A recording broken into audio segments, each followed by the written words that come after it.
La crisis política en América Latina y también cómo Estados Unidos tiene injerencia de manera directa e indirecta en esta región de América. Vamos a estar hablando hoy en Enfoque Universitario con el doctor Atilio Borón. Él es experto en geopolítica internacional. Vamos a conocer un poco más acerca de las conferencias que también ha dado en la primera casa de estudios Octavio Méndez Pereira. Bienvenido a Enfoque Universitario. Gracias por estar con nosotros. Bueno, gracias a ustedes por la invitación. Bien, bueno, la influencia de Estados Unidos en América Latina sabemos que es un hecho histórico, ¿verdad? Esto ha sido así desde siempre, ha sido así desde que en 1823 Estados Unidos elabora la doctrina Monroe, que es la primera doctrina de política exterior de los Estados Unidos. Ya recién, en 1918, Estados Unidos elaboraría su segunda doctrina, que es la doctrina Wilson, para Europa.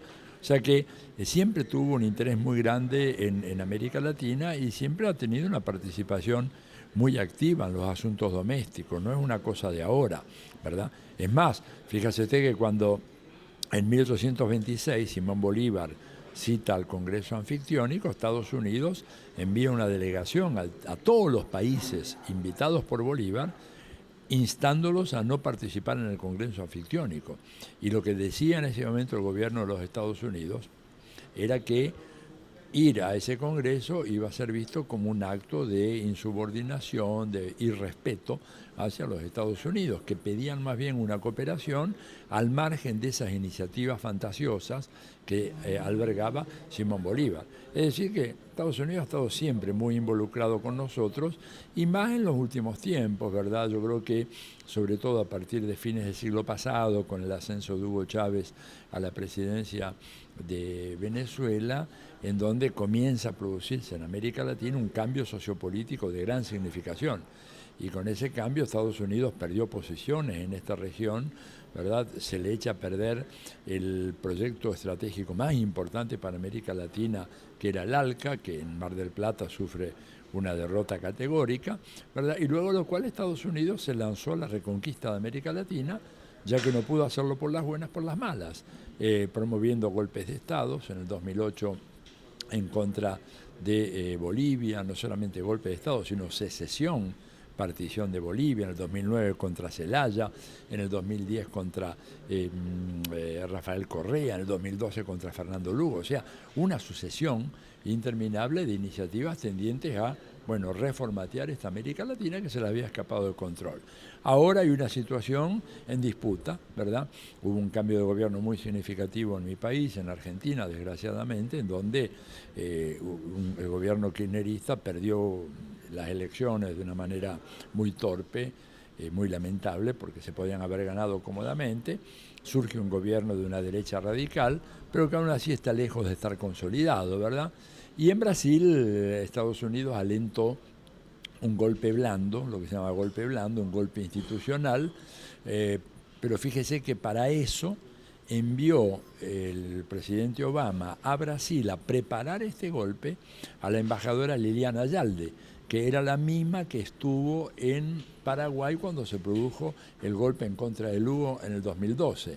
O sea que hay una línea política muy clara, hay un personal especializado en producir esta clase de acontecimientos y ahora nos encontramos entonces en una situación en disputa. Este es un continente en disputa en donde aún los gobiernos progresistas mantienen el control, excepto el caso de Argentina y Brasil, pero en el resto del continente hemos visto días pasados la ratificación del triunfo de Daniel Ortega, el candidato de Rafael Correa va punteando cómodamente en las encuestas preelectorales, de manera que todavía estamos ahí en pleno desarrollo, ¿no? Bueno, y hablando de esos cambios políticos, se ha dado uno muy importante en Estados Unidos que seguramente va a tener repercusiones directas e indirectas en América Latina, y es justamente la escogencia del candidato republicano Donald Trump. ¿Esto qué repercusiones puede tener en nuestra América Latina? Mire, es difícil de decir, Kenia, porque Trump no ha dicho gran cosa sobre América Latina, más allá del exabrupto del muro de México y obligándole a los mexicanos a pagarlo, ¿verdad? No ha hablado demasiado, dicho en cierto sentido que va a revisar lo de Cuba, pero yo personalmente creo que es poco lo que hay para revisar, porque en Cuba, aparte del restablecimiento de relaciones diplomáticas, el bloqueo prácticamente ha seguido su curso sin mayor cambio, de manera tal que no veo muy bien qué puede hacer, e incluso tengo dudas de que en relación a México avance con el muro. Lo que sí creo que puede hacer, y que es muy importante, es redefinir el Tratado de Libre Comercio entre Estados Unidos, México y Canadá, y poner fin a las tentativas del Tratado Transpacífico, ¿verdad? Que sí es una cosa de gran envergadura y en la cual varios países de América Latina habían quedado involucrados, y ahora es evidente que ese tratado prácticamente nació muerto. Con lo cual la influencia en América Latina puede ser muy grande, porque nos emancipa un poco de la camisa de fuerza neoliberal en la cual estos países habían estado sujetos durante tanto tiempo. ¿Es peligroso Donald Trump para América Latina? Mire, yo creo que los dos eran muy peligrosos. Hillary Clinton era extraordinariamente peligrosa, una mujer muy ambiciosa, muy inescrupulosa, que tuvo unos comportamientos realmente deleznables cuando justificó y recibió con carcajadas el linchamiento nada menos que de Gaddafi. Entonces me parece a mí que ella era un personaje que no tenía realmente, de la cual no podíamos esperar prácticamente nada. Y Trump es completamente impredecible, no sabemos lo que va a hacer Trump, lo que quiere hacer. Así que estamos en un área de incertidumbre. Lo importante acá es que nosotros en América Latina conservemos un espíritu unitario, que avancemos en el camino de la consolidación de la UNASUR, el reflotamiento de la CELAC, y de esa manera vamos a poder defendernos mejor de los planes más siniestros que puedan querer elaborar el nuevo presidente americano. Bueno, nos quedamos con ese mensaje en este cambio, pero al regreso tenemos más sobre esa crisis política que afronta América Latina y que tiene mucha relación también con Estados Unidos. Ya volvemos con más aquí en Enfoque Universitario.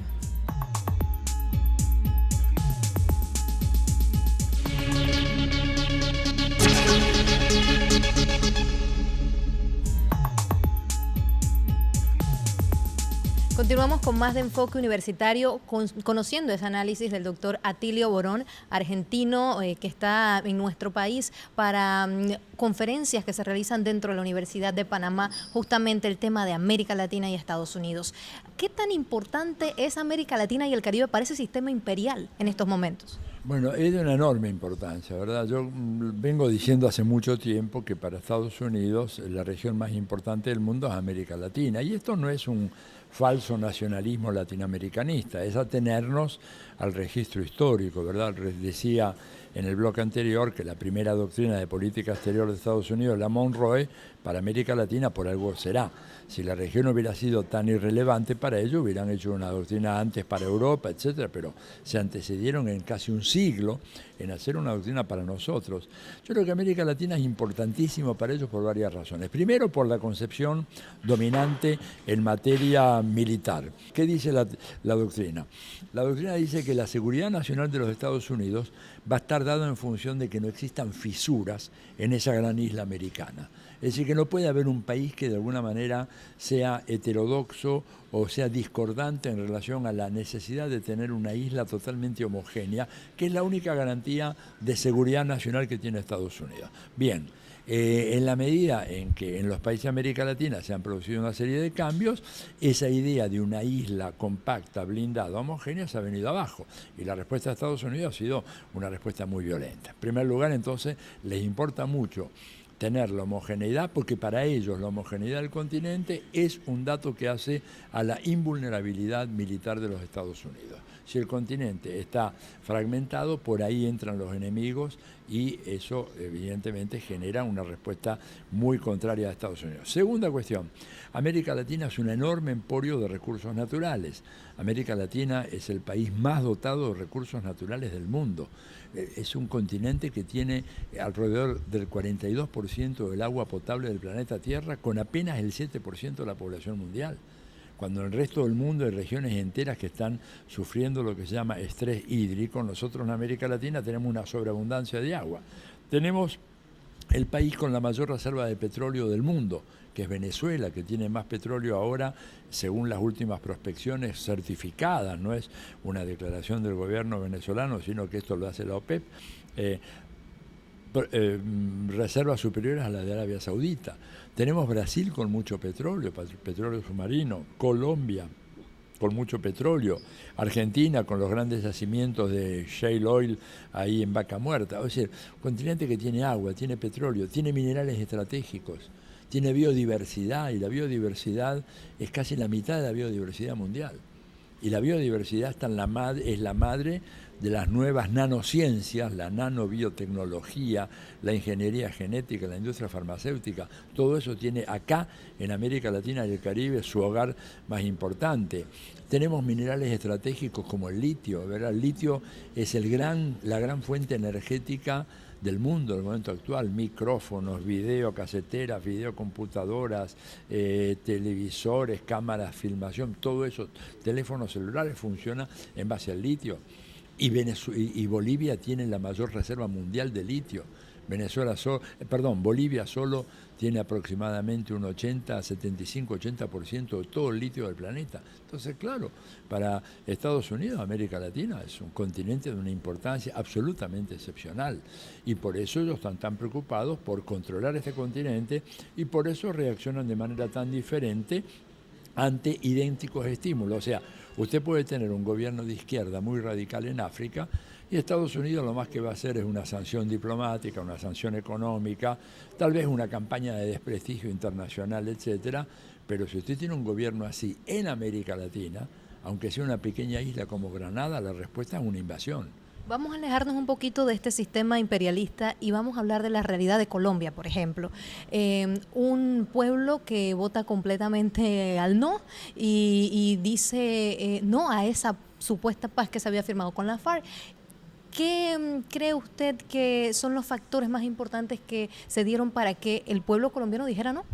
Bueno, yo creo que hubo primero un error garrafal del gobierno del presidente Santos, porque no era necesario, para comenzar a aplicar los acuerdos de paz, meterlo en plebiscito. Fue un error de cálculo muy serio. Los encuestadores le garantizaron que se iba a ganar, y bueno, los encuestadores se equivocan muy a menudo. Se están equivocando muchísimo, ¿verdad? Porque la población cada vez esconde más sus verdaderas intenciones, desconfía de las encuestas, desconfía de los medios de comunicación, saben que estamos todos bajo un régimen de espionaje, entonces la gente no responde lo que realmente piensa hacer. En segundo lugar, ¿verdad? El acuerdo de paz, un acuerdo muy importante, pero un acuerdo de casi 300 páginas.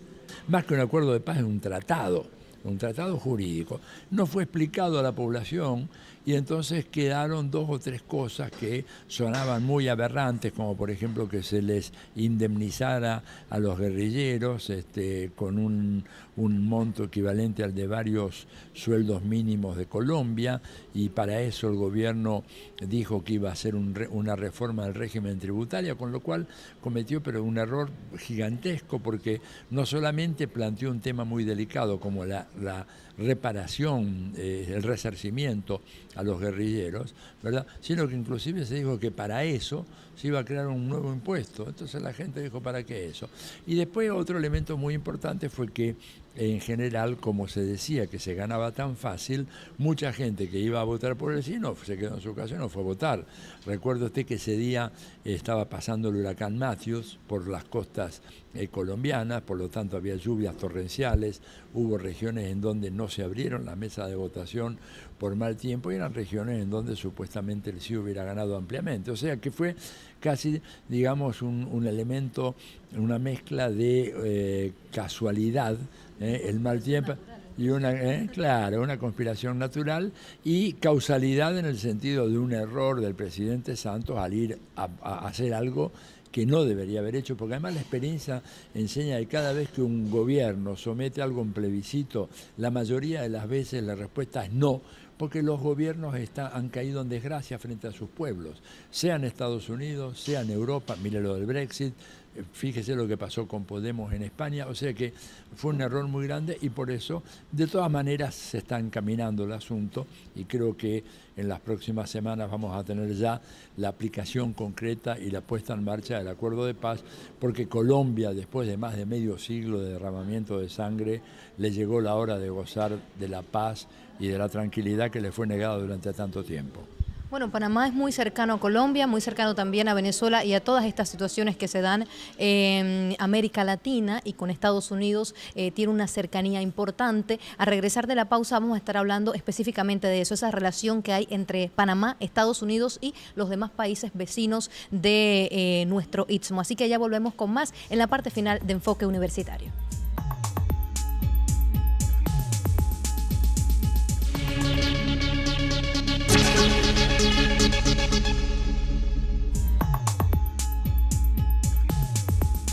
De regreso ya con la parte final de Enfoque Universitario, continuamos hablando con el doctor Atilio Borón, ahora con el tema específico de esa relación que hay entre Panamá y Estados Unidos. Sabemos que es una relación legendaria y que Panamá ha tenido estas relaciones justamente con el tema del canal, con tratados que hemos firmado con ese país, pero el panameño de a pie se suele preguntar, ahora que gana Donald Trump, una persona que ha sido considerado como xenofóbico, como una persona que no es muy mediadora con los países de América Latina, ¿realmente se buscará la manera de tener alguna injerencia en el canal de Panamá y buscar que Estados Unidos forme parte de todo esto? Bueno, mire, Estados Unidos, evidentemente que con el nuevo gobierno, yo supongo que Trump, además estuvo por acá, Donald Trump, y probablemente va a tratar de ver de qué manera puede redefinir algunos de los términos del tratado. Yo no creo que lo consiga, yo creo que más bien va a ir por el lado de tratar de coparticipar en los peajes que cobre Panamá por la utilización del canal. Entonces, en ese sentido, creo que habría que tener mucho cuidado de que esa iniciativa no prospere, ¿no es cierto? Porque, claro, Panamá es un país muy importante, digamos, es el vínculo entre Oriente y Occidente, es el paso obligado de una gran parte del comercio mundial, pasa por acá, y Estados Unidos, y máxime con un presidente como Trump, va a querer tener alguna participación en esta historia. Inclusive el mismo tratado que le devolvió a Panamá la soberanía sobre el canal, se incorpora una cláusula que dice que Panamá tiene que hacer una consulta con los usuarios antes de fijar la tarifa del peaje. Entonces me parece que no me sorprendería que Trump intente avanzar algo por ese lado. No creo que se lance una cosa que sería absolutamente aberrante, decir, a recuperar el control del canal de ninguna manera, porque eso además le generaría un enorme conflicto, no solamente con Panamá, ¿verdad?, que reaccionaría, el pueblo panameño por lo menos, no sé el gobierno, pero el pueblo panameño reaccionaría con mucha energía, pero también habría una concertación internacional en donde los pueblos de América Latina reaccionarían como un solo hombre en defensa de Panamá y la autonomía de Panamá y el control y la soberanía sobre el canal. Y no solamente diría América Latina, piensa usted que muchos países cuyos barcos transitan por el canal tampoco estarían dispuestos a tolerar de que ese canal pasase a ser directo o indirectamente, en mayor o menor medida, controlado por Estados Unidos. De forma tal que creo que es un punto que hay que estar en guardia, pero no, por ahora no hay motivos para preocupación. Pero hay que entender de que Panamá no es un país cualquiera de América Latina. Panamá es un país que les importa mucho a ellos, digo, en Estados Unidos, Cuba importa muchísimo, ¿verdad? Panamá importa muchísimo, Venezuela, son los tres países, digamos, que concitan la mayor atención de parte de los Estados Unidos. Entonces, hay que estar alertas de que probablemente esto no vaya a terminar en una tentativa de reinstalación del predominio norteamericano, ¿no es cierto?, en la administración de la zona del canal, o que no haya tentaciones de militarizar esta zona, ¿no?, sobre pretexto de garantizar la seguridad nacional. Acá hay un tema de bases militares también muy complicado que debería ser cuidadosamente examinado por las autoridades panameñas, porque quien autoriza las bases militares norteamericanas en Panamá también está indirectamente invitando a los enemigos de Estados Unidos a atacar a Panamá. Bueno, a Estados Unidos se le conoció por muchos años como el país del sueño americano, pero ahora se ha dicho que Panamá es ese país del sueño americano, donde vienen venezolanos, colombianos, dominicanos a realizarse profesionalmente y a tratar de establecer una vida con una mejor calidad. ¿Usted cree que realmente Estados Unidos ha perdido eso del sueño americano? En primer lugar, que el sueño americano se ha diluido. Nosotros no podemos entender el triunfo de Donald Trump sin entender de que Donald Trump triunfó porque precisamente el sueño americano se ha evaporado y los sectores medios de los Estados Unidos y los sectores populares han visto menguar su participación en el ingreso nacional de una manera escandalosa. Al mismo tiempo que el 1% más rico de la población norteamericana se ha enriquecido de una manera absolutamente sin precedentes, ¿verdad? El grueso de la población norteamericana tiene sus salarios reales, en términos reales, es decir, controlando por inflación, establecidos, fijados en los niveles de hace 50 años atrás. Esto no es una opinión mía, esto es un informe que sacó una muy prestigiosa fundación norteamericana, se llama la Fundación Pew, ¿no es cierto? Es PEW. Bueno, la Pew saca un informe hace unos pocos meses en donde se demuestra que el salario horario de los Estados Unidos al año 2015 es el mismo que había en términos reales, controlando por inflación, en el año 1975. Entonces es evidente de que el sueño americano ha dejado de ser tal cosa y eso se nota en la rabia de la gente. Y Panamá, por otra parte, tiene varios motivos de atracción muy importantes. Últimamente, un país que ha tenido un crecimiento económico muy fuerte, tiene un sistema de educación pública universitaria que en lo esencial es gratuito, prácticamente hay un pago absolutamente nominal, ¿verdad? Y eso se ha convertido en un factor muy importante. Por ejemplo, en Chile, la educación, aún la pública, es una educación muy cara, mientras acá es gratuita. Hay servicios sociales razonables, es un país que tiene buena infraestructura, o sea, tiene muchas razones para convertirse en un país de atracción de muchos de los vecinos de Centroamérica y de Sudamérica inclusive. Así que bueno, eso es bueno, le va a venir bien a Panamá porque va a haber una especie de mayor cosmopolitismo que va a ayudar, digamos, a tener un mejor debate de ideas y a poder incluso tener una mirada sobre Panamá mucho más realista que la que se tiene cuando uno no tiene referentes externos acá dentro del país. Doctor Borón, entonces cerramos con esa reflexión que hace de la Universidad de Panamá y de todo el sistema público en cuanto a la educación superior y de la importancia que tiene esto para la economía. Gracias por estar con nosotros en Enfoque Universitario. Con nosotros el experto internacional Atilio Borón, experto en geopolítica de América Latina, conociendo más de lo que acontece en esta crisis de nuestra región latinoamericana, pero también evaluando hacia dónde vamos y qué debemos seguir haciendo y mejorando para convertirnos y posicionarnos en un mejor lugar. Gracias por estar con nosotros en Enfoque Universitario. Será hasta una próxima ocasión.